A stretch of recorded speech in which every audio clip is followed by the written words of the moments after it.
जय हिंद। तो दोस्तों आज हम बात करेंगे क्लास 10th के साइंस के बारे में, जो कि लगभग 100 मार्क्स के पूछे जाते हैं, जिसमें से 80 मार्क्स का जो होता है वो थ्योरी होता है और 20 मार्क्स का स्कूल की तरफ से प्रैक्टिकल होता। तो आज हम बात करेंगे क्लास 10th का जो साइंस होता है उसको हम अच्छे भाषा में जानेंगे कि क्या सब इसमें होता है और इसमें कितने मार्क्स का क्या पूछा जाता है। तो चलिए स्टार्ट करते हैं। तो क्लास 10th का जो विज्ञान होता है वो फुल मार्क्स जो भी आपको बताए 80 मार्क्स का जो थ्योरी होता है वो, और 20 नंबर प्रैक्टिकल होता जो कि आपके स्कूल की तरफ से मिलता है। ठीक है, जिसमें जनरली आपको 19-18 जो कि मिलते ही रहते हैं, जनरली मिलते ही रहता है। तो और आगे बात करें हम, विज्ञान जो है, विज्ञान के मुख्यतः 3 भाग होते हैं। वैसे इस दुनिया में बात कीजिएगा विज्ञान के तो बहुत सारे टाइप्स हैं, लेकिन अगर बात करें हम वही क्लास 10th लेवल पे विज्ञान के अगर हम प्रकार के बारे में बात करें हम, तो मुख्यतः 3 फिजिक्स, केमिस्ट्री, बायोलॉजी, जो कि इस प्रकार है। जैसे फर्स्टली हम बात करें हम केमिस्ट्री के बारे में, तो जो केमिस्ट्री होता है जिसका हिंदी होता है रसायन शास्त्र। ठीक है, तो क्लास 10th में इसमें जो ऑब्जेक्टिव है टोटल, अगर हम बात करें हम साइंस में टोटल ऑब्जेक्टिव साइंस में बात करें हम, तो 80 मार्क्स का पूछा जाता है, जिसमें आपको बनाना होता है 40। ठीक है, जिसको आप जिसमें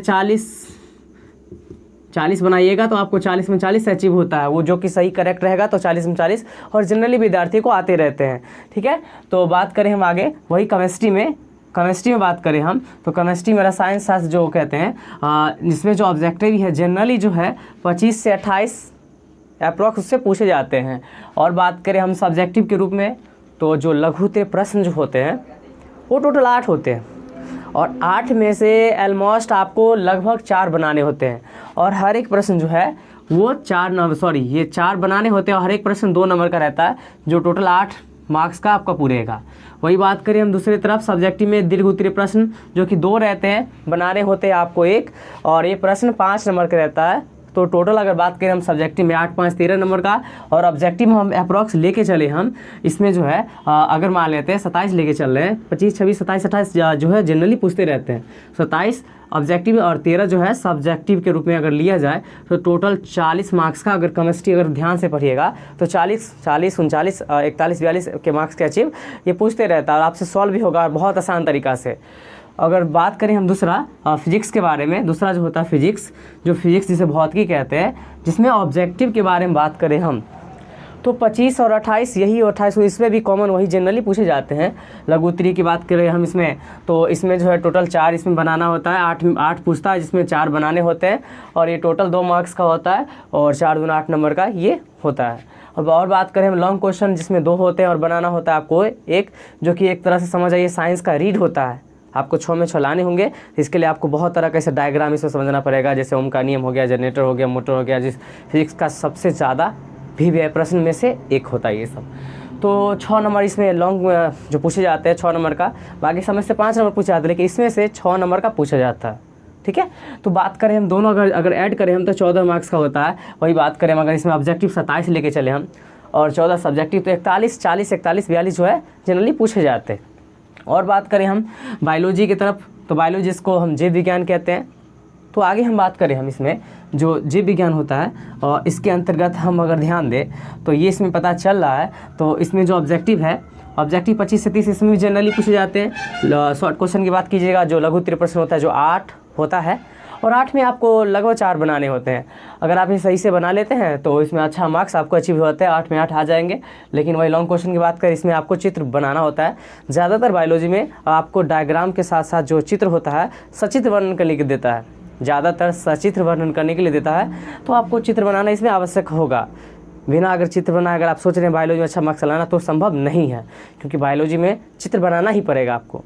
तो आगे समझते हैं। तो ये टोटल ऑब्जेक्टिव अगर मान लेते हैं 26 इसमें लिए, और 14 इसमें सब्जेक्टिव अगर लेके चले, तो 39-40 के अप्रोक्स में आ जाता है। तो ये था पूरा साइंस का पूरा पोर्शन जो कि आपको समझ रहे थे। और हम आपको स्टार्ट कर रहे हैं आज से केमिस्ट्री। ठीक है, क्लास 10th का केमिस्ट्री सबसे साधारण भाषा में और सबसे आसान भाषा में। ठीक है, केमिस्ट्री एक ऐसा विषय होता है जिसको आप समझ करके, अगर एक बार आप समझ के पढ़ लिए, तो आगे आपका लाइफ भर वो साथ देने वाला है। और साइंस, इस दुनिया में हर जगह साइंस आपको मिलते रहेंगे। ठीक है, तो बात करें हम केमिस्ट्री के रूप में, तो केमिस्ट्री जो है क्लास 10th में जो केमिस्ट्री जो है उसके प्रमुख अध्याय निम्नलिखित है। फर्स्ट अगर बात करें हम रासायनिक अभिक्रिया एवं समीकरण, रासायनिक अभिक्रिया और समीकरण, इस दुनिया में कितने तरह के अभिक्रिया होते हैं, जितने भी टाइप्स के होते हैं, उसको हम किस प्रकार हम संकेतों और सूत्र के साथ दर्शाते हैं, जो कि रासायनिक समीकरण होता है। एंड सेकेंड चैप्टर अगर बात करें हम तो अम्ल, क्षार और लवण होता, अम्ल, क्षार एवं लवण होता, ठीक है, बहुत इंपॉर्टेंट होता है ये सब चैप्टर।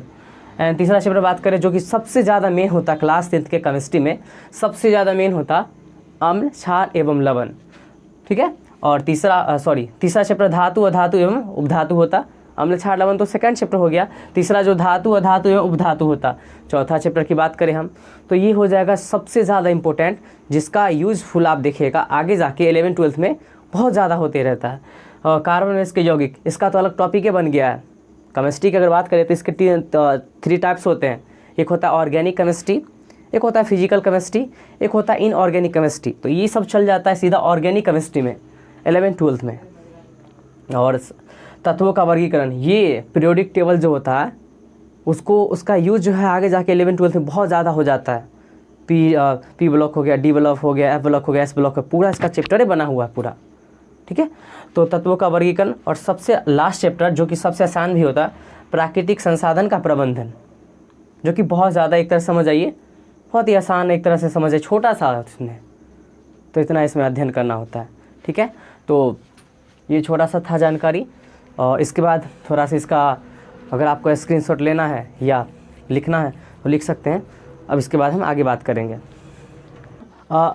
रसायन शास्त्र के बारे में आगे जानकारी प्राप्त करते हैं, जो कि ज़्यादा यूजफुल होता है। तो रसायन शास्त्र जिसका परिभाषा की बात करें हम, जो साइंस होता है, साइंस और विज्ञान की वह शाखा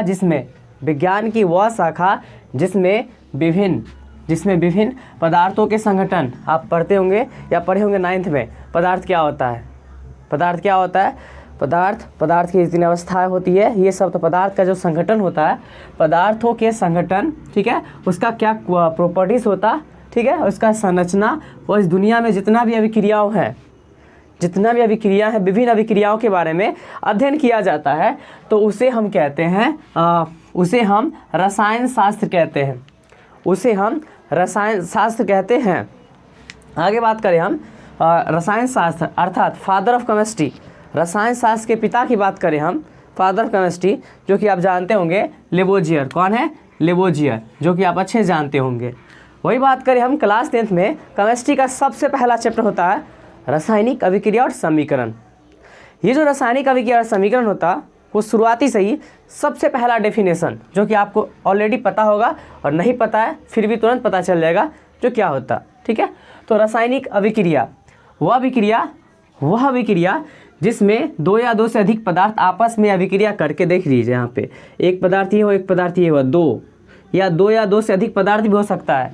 जरूरी नहीं कि एक और एक, कार्बन और ऑक्सीजन जो है, तो कार्बन एक हो गया, ऑक्सीजन एक, तो ये सिर्फ 2, जरूरी नहीं कि 2 से अधिक बहुत सारा हो सकता है।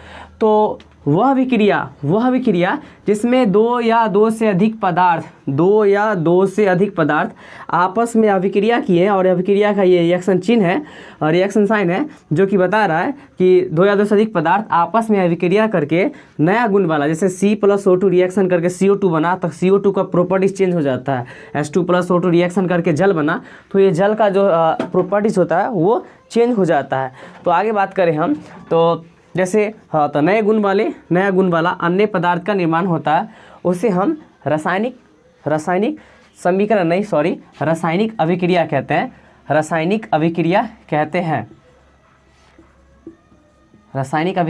हैं, ठीक है। तो ये आपके लिए एग्जाम्पल हो गया। इसके अलावा बहुत सारे एग्जाम्पल हो जाएंगे, बहुत सारे एग्जाम्पल आप इसमें दे सकते हैं, ठीक है।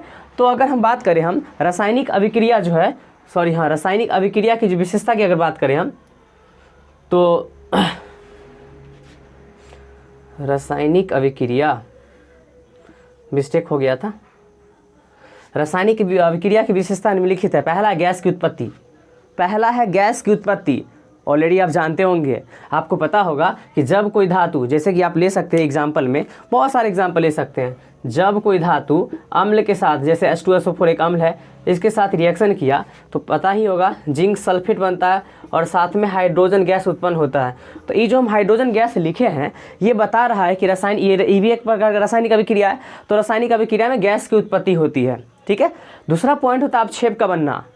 अवक्षेप का बनना आगे आपको पता चलेगा जब विभिन्न अभिक्रियाओं के बारे पर, एक अभिक्रिया भी अवक्षेपण अभिक्रिया, तो उसमें पता चलेगा एक साइन होता है जो कि सिल्वर नाइट्रेट के रूप में या अन्य जो भी होगा वो इस साइन बताएगा कि अवक्षेप नीचे की ओर बन रहा है, तो अवक्षेप का बनना ये भी बता रहा है। ठीक है, और बात करें हम रंग परिवर्तन, जैसे आप आगे पढ़िएगा तो पता चलेगा कि रंग परिवर्तन कैसे होता है। जैसे एक क्वेश्चन होता है, जब लोहा को कॉपर सल्फेट के विलयन में डालते हैं तो लोहा जो है, लोहा कॉपर सल्फेट के विलयन को विस्थापित कर देता है और कॉपर को अलग कर देता है, जिसके परिणाम स्वरूप पहले जो कॉपर सल्फेट का जो रंग था वो नीला होता है। उसके बाद जैसे ही अभिक्रिया होता है तो लोहा जो है, लोहा कॉपर सल्फेट के विलयन को विस्थापित कर देता है, तो इसका रंग जो है कॉपर सल्फेट का जो रंग है, पहले जो नीला कलर था वो हरा रंग में बदल जाता है, क्योंकि इसमें विस्थापन अभिक्रिया होती है, जो कि हम लोग आगे जानेंगे। ठीक है, अगला है अवस्था परिवर्तन। अवस्था परिवर्तन की बात करें अगर हम, तो जैसे कि मान लेते हैं कि यहाँ पे एक रिएक्शन है,